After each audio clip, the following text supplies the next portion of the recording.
Hello bakunzi wa Afro TV online, this is Mack once again. Twongeye kubasuhuza nti mwiriwe. Turashimira uko mugenda mudukurikirana umunsi ku wundi. Muje mwibuka kugenda mukanda kuri subscribe, mu sharing, mu commenting, mu share inyunganizi mu buryo bwuzuye. Uyu munsi dufite ikiganiro cyitwa Menya Umusore, cyangwa se ikiganiro umusore niki. So dufite umusore hano, umwe mu bakozi bacu, reka tuganire nawe, twihereje akanya kugira ngo tube twaganira, tumara kuganira ndetse tunashimire n'abagenda badukurikirana n'ibibazo mugenda mutubaza, muduhamagara mutubaza, nabyo tubisubize uyu munsi. Turakwakira. Murakoze cyane. Turi nande aha ngaha? Mfite amazina menshi ariko iryo wenda nzwiho cyane ni Muyomba. Oh, Mujomba. Murabyumva ko turi na Muyomba aha ngaha Mujomba. So ikibazo kiri ngo wowe ni muntu ki? Nje umuntu usanzwe ko navuga umuntu usanzwe. Tugiye kuganira ku buzima bw'umusore. Ubuzima bw'umusore, ibintu bibugize ni yavuye akurate, imivukire ye n'imikurire nahageze. Yes, tuze conclusion ni uyu munsi n'umunsi wa papa. Ubwo guconcludinga turaconcludingira ku munsi wa papa. Okay. So ikibazo cya mbere ni iki? Wilson ni bwoko ki? Muzungu, n'umwirabura, umunyayugande, yavukiye? Wilson mubona hano ndi umunyafurika, nkaba nkomoka muri Congo aho bita i Bukavu, ariko origine yanjye nkaba ndi umurega. And then ndi umusore nyine nkuko mubibona kandi ushyitse. Wakoze cyane uri kubyirukisha. Ikibazo cya mbere, wavukiye muri Congo, uvuze ngo ni he? I Bukavu. So i Bukavu warahavukiye, niho wakuriye, bimeze bite? Nta niho uri na n'ubu ngubu niho tugusanze, bimeze? Urugendo ni rurerure, navukiye nyine Bukavu, and then urabizi by'intambara, tuza kugira gutya ababyeyi barahunga, duhungira mu Rwanda ko icyo gihe nyine hari amahoro. Wari ufite imyaka ingahe? Nari ndi mutoya cyane, kuko nyine duhunga nari ndi mutoya, ariko mu gukura kwanjye nakuriye mu Rwanda. Wilson ukiri umwana ko muri Congo wari uri kirakana gatoya, ni ibiki biranga Wilson? Yari muntu ki? Ni ibiki by'ababyeyi baramuziho gukubaganya ibintu nk'ibyo ngibyo? Nka Wilson background yanjye hari n'ibisekeje kaba n'ibibabaje, ariko nyine muri Congo urumvize abana bose nari umuntu kubagana. Hari akantu waba warigeze gukora mu bwana bwawe gasekeje cyangwa se kababaje, kujya wibukana n'isaha ukavuga kabisa ngo nanjye ibyanjye byari ntabwo? Okay. Ako kantu nanjye mwibutse ndaseka. Hari ahantu gutya twajyaga tujya kwiba amapera, noneho hari mu rupangu rutya rw'umuzungu, ariko akaba afite imbwa ziryana. Noneho igiti cy'amapera kiranyerera. Sasa twe turi nk'abana bagera muri 4 gutya, tururira urupangu, yari yashyizeho senyenge ku buryo nyine nta kuntu umuntu wa jumping indani, ariko twebwe bitewe n'ubwana n'iki turazasenyenge dushaka ukuntu tuzica, duhasiga inzira ku buryo umuntu azajya yinjira nyine ukajya kura mu giti ukiba amapera n'inyeri. And then umunsi umwe ikintu cyaje kumbaho, twaragiye bagenzi banjye ko nje nyine urumva nari ndi umwana ushabutse ukuntu, noneho turagenda tumaje kwinjira muri cya gipangu twurira igiti, kandi ubwo icyo gihe hari haguye imvura, ko twabonye nyine imvura iri kugwa, twagati uko biri kose ntago bari buze kurekura imbwa ngo zitwirukangane, turaca amapera mpaka. Ubwo twe dufite system kugira ngo umuntu ugaca amapera, harimo babaga bari hakurya mbese hanze y'urupangu, natwe turi mu giti, noneho uko uciye amapera ugenda yanagira aho nduri hanze. Noneho sasa ikintu cyambayeho nava iyo mbitekereje yari accident, and then sometimes ngatekereza ko yari funny moment, ngashyiramo n'ubwana nanone mbo sinzi ukuntu nabonye ahantu hari amapera meza atukuye inyoni bita amasandi ya bimwe bijwegira ukuntu ebana zari zarariye ayo mapera ndagataha hari ahaboro ngomba kuhajya kumbi sinatekerezaga ko ako gashami ari akantu mbese kadakomeye n'inkandagiraho ndi buhite ngo hasi. Muri icyo gihe wari ufite imyaka ingana? Nari ndi mu myaka 10-12 gutyo ya nkiri mutoya. So icyo gihe nyine ndagenda sinzi ukuntu nagiye nyine nikigera hahandi nijye gufata amapera gutya ndanyerera ndajya nikubita hasi. Iyo byibutse abagenzi banjye bari mu giti barasetse none njyewe narababaye ako mu kubabara kabona abandi bari guseka hasi ibintu birasekeje se nshaka kurira ndababara nase mbigenze gute ndikaruma none muri kwa kwikaruma sinzi ukuntu kumbi bo basetse iki babonye ukuntu nguye hasi none ako kanya at the same time imbwa zari ziri inyuma yanjye hano iyo umuntu uri hamwe gutya imbwira kwihoreka kureba ikareba moment yawe sasa njyewe nanjye ntabwo nzi ko ziri inyuma yanjye gusa nyine nari ndi kwibaza narareramye gutya ndeba abantu bari mu giti ukuntu bari guseka n'icyaga se ibintu birasekeje ndaguye ngo bavuze ngo komera habo bari guseka icyo gihe mpita mfata ijambo komera ko ari ribi akujya ngumbwire ngo komera ahubwo wambwira ati koma akujya ngumbwire ngo komera kandi ndi kubabara ese komera nta kintu iri bumfashe birumvikana kabisa. So ubwo nyine icyo gihe ukuntu byaje kugenda ukuntu avuye aho hantu yani nanjye nyine byageze igihe ngeze aho nari ngeze ndaseka narahagurutse ngiye kumva numva ngo imbwira ndavuga ati none byari ntabwo bicyoroshye angana sinzi ukuntu ahinduje yewe mbona imbwa y'umukara yariye ndavuga ati nimfata ewana n'ibindi bindi ubwo ikintu nakoze gupfa na guhambana sha narirukanse naragiye nditerera fata ku rupangu habayeho Imana ko yari kumfata ikirenge nkajya karabizi muri Afrika harimo abana tutambaraga inkweto so amahirwe ubwo buriya nawe nta nkweto buriya wagira none ni nkubeshye se nta birumvikana njye sinjya mbeshye njyewe muri Afrika urebye ku kirenge cyanjye hameze neza nase njye narwaye n'amavunja me urayazi amavunja tuyaretse amavunja tuyaretse ikindi kibazo mu myaka ugize imyaka 10 nibwo ibyo nyibi byaje kubaho yari muri iyo sere niho yaje kubaho none mu rugendo rwawe rwo kuba kuri yo mbere yo kugira ngo ako ngako kabeho hari akantu waba wibuka kandi nyuma y'iyo mbere y'iyo myaka 10 ko kaba karababaje ababyeyi akantu waba urigeze gukora wabaga nk'ibyo bitaga gukubaganya gukora mu ngono biki ko n'ababyeyi mu bashobora kwibuka kabisa kwibukiraho ikintu wenda navuga njye nari umuntu ukunda ibishyimbo ari ukuntu mu rugo batekaga ibishyimbo kwa kundi biba bitogose nyine byahiye bategereje wenda ngo amazi ase nka yumukamo urane hari ukuntu ibishyimbo bishya noneho bigatangira kwifungura ukuntu bro harabo iyo byageraga hariya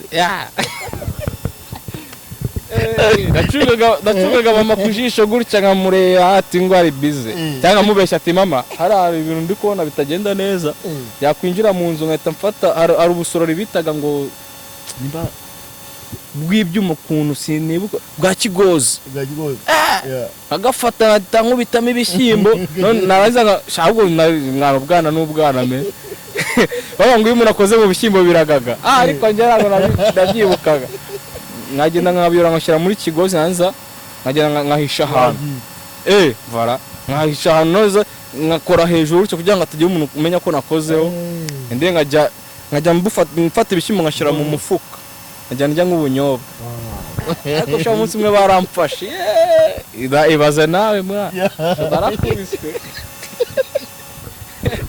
ariko kandi kabazo reka tubikire mu nani mu kategori yo kuvuga ngo wowe uri umupapa ni wowe uri kujera ibyo bishimbo muri ako kanya ugasanga umwana wawe arimo ari gukora ibyo bintu wamukorera iki urumva nawe ushyira habi aheza hari mu by'ukuri mbongewe wenda sinzi ukuntu ababyeyi bacu batekerezaga kiriya gihe kandi urabizi ni muri Afurika twabaga dufite ibintu by'inzara n'iki ariko ewa ya no ikintu gihari nje ari umwana wanjye ntago namukubita ya kuri ubu ntago namukubita oya tuvuga muri kiriya gihe nawe muri icyo gihe niko bimeze wabigenza ute ni ukumuzirika birumvikana so none murabyumva ko istore umuntu kugira aze kuba umusore bari birebire turagenda buhoro buhoro aho ni mu myaka ye kuva ku mezi kugera ku myaka 10 ubwo nibwo buzima bwe ibyamubayeho hariho n'ibindi bikurikira ubwo ibyo nijya ashoboye kuba yagira ute yashobora kwibuka turakubaza ikindi kibazo kuva ku myaka 10 kuzamurwa mu buzima bwawe bukurikiyeho ubwo nibwo waje kwerekera munani mu Rwanda ya muri icyo gihe nyine nibwo twaje kwerekera mu Rwanda mu Rwanda nahabaye igihe kinini cyane kuko najyaga mva mu Rwanda ko nigeze kwiga muri Congo ababyeyi bashaka nyine kujya mumenye n'ururimi rwo mu rugo zose nkazishyira hamwe ari gihe najyaga mu Rwanda najyaga ku bantu bakiri mu buzima bw'impunzi kandi natwe tunari gutaka ngo twabayeho nabi niye nama wabwira abantu bakiri mu mpunzi bakiri impunzi mu buzima bw'impunzi ahantu batishoboye aha nkano turi impunzi ariko hari ukuntu twishoboye umuntu yashaka karima kakabona ariko none mu bantu bari mu buzima bwo mu mpunzi mu bihugu byo badafite ukuntu bakwifasha niyihe nyunganizo abahereza njye wenda ikintu navuga bitenda na experience y'ubuzima naciyemo ukuntu nabonye ibintu bimeze no kuba Imana yaramfashije nyine still nawe nkabanyiki hari nkomeye ibintu byose bisaba kwihangana no gusenga Imana ya bisaba kwihangana ubuzima yego turabizi ko mu nkambi nje sinahabaye ariko mfite abantu b'inshuti zanjye bari bahabaye ewana bakubwira ngo kwakira sinzi ibigori ibyo byose ni ibintu nyine ari ubuzima bukomeye ya ariko icyo nababwira cyo ni ugusenga no kwihangana basi nta kidashoboka natwe dore twarahavuye turi hano Imana izabafasha nabo bazahindurirwa ubuzima turakomeje ikindi gikurikiye mujomba ikindi kibazo cyo kukubaza ni ikintu ngo mbese bwa mbere uje gutereta tobizi ni wari watereta ariko ndanakubaza kuko ndi kubona ukuze ntari wavuga imyaka yawe nayo irayivuga so wavuze ngo n'Imana nta mugore igira so ikibazo kiri kubaza giti mbese ubwa mbere uje gutereta ni rihe jambo wavuze harya kanumvera bwa mbere njye bwa mbere nereta ubwa mbere nereta hari hehera bwa mbere nereta yari muri Congo nta nubwo ari njye waterese mushiki wanjye njye nari mfite ubwoba njye ubundi najyaga ngira ubwoba bw'abakobwa n'ubu ngubu ntago njyewe ntago biba byoroshye utinya abakobwa simbatinya ariko like urana ntago ndi umusazi like sinzi ukuntu nabivuga gusa ntago ndi wa muntu nyine ushorashora mu bakobwa ndiyubashye kameme ako rero mutuvuga ngo ntago nzi gutereta ndabizi ako nyine icyo gihe nari nkiri umwana noneho nyine sister ni wajyaga ajya kumvugira ku wundi mugenzi we agati umusaza wanjye n'iki mbona nyine umukobwa tubaye inshuti gutyo ako byari iby'ubwana icyo kintu cya mbere icyo gihe nibyo nibuka muracyari kumwe uwo mukobwa bimeze biti akada nkumva ntibyari kera cyane muri za 70 hehe birumvikana cyane kabisa ikindi cy'abantu benshi imbogamizi benshi bakunze guhura nazo cyane abantu bavutse mu kinyejana cya 90 gutereta byamangiye by'abatonda byajaga bibatonda kabisa ariko nyuma aho bije gusobanuka byaroroshe ntibeshye nese ubu ngubu hari wabara bimenyereye ukaza kuba wubatse ubu ngubu bimeze bite shangewe naraterese kandi leta nerese nihitira bose nijye wahisemo ko Bibiliya avuga ngo umugore mwiza umuntu amuhabwa n'Uwiteka. So mfite umwe nyine atazagira unyiyongoza kandi mfite n'umwana urumva ndi umupapa nyine ya teganya kongeraho undi Imana nibishaka ubwo oya si umwana kongeraho undi mugore ntabwo ndi umuyisilamu mutabona ubwanwa kugira utakongeraho undi mbo njyewe imyemerere yanjye umugore ni umwe akwiyonza kuba ndi haji nakubitaho nka batatu ariko ndi umukristo njyewe ndi pasiteri. Birumvikana iki ni ikiganiro menya umusore yavuye hehe ubuzima bwe bumeze bute ni ibihe bintu byo kuri wowe mu kuja kuba umusore byagucanze cyane ukavuga kabisa ubusore ndi kumva mburambiwe? Ibintu byancanze mu busore buriya hari igihe ubona umuntu agenda ariko numenye background yiwe. Nkikiri muri Afurika nuko nyine nabikubwiye naciye mu buzima butari bwiza n'ubuzima bwambabaje cyane and then bumereza burya hari ukuntu umuntu ajya mu buzima bubi cyangwa se ukaca mu buzima bubi ariko buri kuguhereza like ukuntu ukaguha amasomo. Njyewe sinatinya kuvuga ko mfite PhD mu by'ubuzima like muri nani mbese mu mibereho nshaka mwiza ufitemo PhD cyangwa se like muri experience y'ubuzima ari ubuzima bw'imirundi ibiri cyangwa se bw'type ibiri ubuzima bwiza n'ubuzima bubi. Ubwo ufitemo PhD n'ubuhe? Ubuzima bubi njye nacanye agatadora kazi bwabo sinitadora ni ari ukuntu bafataga nk'umuntu njye nari umukene ubwo se kuri kumbaza ngo nza agatadora wowe igishishimuzo urakize? hari ukundi hari ibintu biba bifite nuza amazina atandukanye ako kora igishishimuzo cyufata nyine igikaru kagenda ugira utya mu nzu ushakisha ibyo urimo gushaka ako kaboro ndakaza ko ntabwo twebwe ntawo gikoresheje ntabwo byitwa mfasha ntagikoresheje ntaba nkubeshye ntabwo mbyibuka reka ni kera mwana igikongi babivuze birumvikana. So none ibintu byagucanze mu busore bwawe kunshanga rero njyewe ikintu cya mbere cyanshanze burya ndi umuntu navutse mu bakobwa 5 noneho ni njye muhungu like wari mukuru iwacu. So byaje kugera igihe nyine bashiki banjye kuko bari bakuru barashaka so nsigara mu rugo none mitafata naniyo kurera barumuna banjye. So uhita gahunda zo kurera mitafata like uruhande rwo kurera barumuna banjye urumva ninjye wari umukuru. Sasa nkaba nari mfite muri umunanjye urwaye bimwe bidasubirwa.